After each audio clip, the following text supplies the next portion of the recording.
ಕಲಬುರಗಿ ನಗರದಲ್ಲಿಂದು Kalaburagi commissioner Sharanappa SD ಅವರ ನೇತೃತ್ವದಲ್ಲಿ ಸಾರ್ವಜನಿಕ ಸಭೆಯನ್ನ ಕರೆಯಲಾಗಿತ್ತು. ಈ ಸಭೆಯಲ್ಲಿ ರಸ್ತೆ ಸುರಕ್ಷತೆಯ ಬಗ್ಗೆ ಜಾಗೃತಿ ಮೂಡಿಸುವ ಮತ್ತು ಸುಪ್ರೀಂ ಕೋರ್ಟ್ ಆದೇಶದ 199 ಆಕ್ಟ್ ಮತ್ತು 199A2 ಪ್ರಕಾರ 18 ವರ್ಷ ಒಳಗಡೆ ಇರುವಂತಹ ಮಕ್ಕಳು ಕಾನೂನು ಉಲ್ಲಂಘನೆ ಮಾಡಿ ವಾಹನ ಚಲಾಯಿಸಿದರೆ ಪೋಷಕರಿಗೆ ಸುಮಾರು 20,000 ರೂಪಾಯಿಗಳವರೆಗೂ ದಂಡ ಹಾಗೂ 3 ವರ್ಷ ಜೈಲು ಶಿಕ್ಷೆ ವಿಧಿಸಲು ಆದೇಶಿಸಿತು.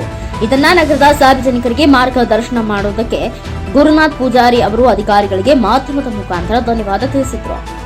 Mallikarjun Sangolgi, NKS TV4 news, Kalaburagi.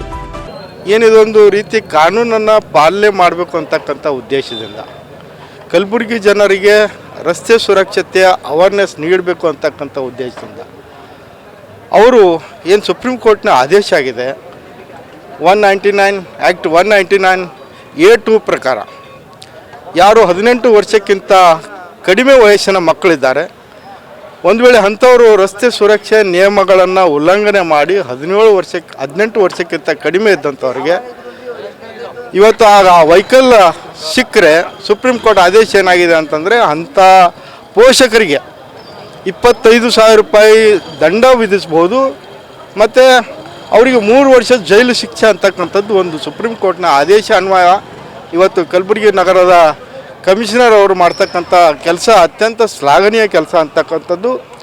ಈ ಒಂದು ವಿಷಯ ಇವತ್ತು ನಾನು ಈ ಸಭೆಗೆ ಬಂದಿದ್ದೆ, ಕಮಿಷನರ್ ಅವರು ಕರೆದಂಥ ಸಭೆಗೆ.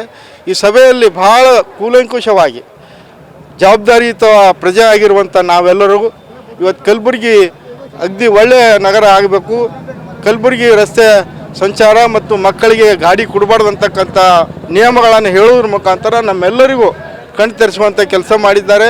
ಅದಕ್ಕಾಗಿ ಪೊಲೀಸ್ ಇಲಾಖೆ ಕಮಿಷನರ್ ಅವರಿಗೆ ಈ ಒಂದು ಸಂದರ್ಭದಲ್ಲಿ ನಾನು ಅಭಿನಂದನೆಯನ್ನು ಸಲ್ಲಿಸ್ತಾ ಇದ್ದೇನೆ.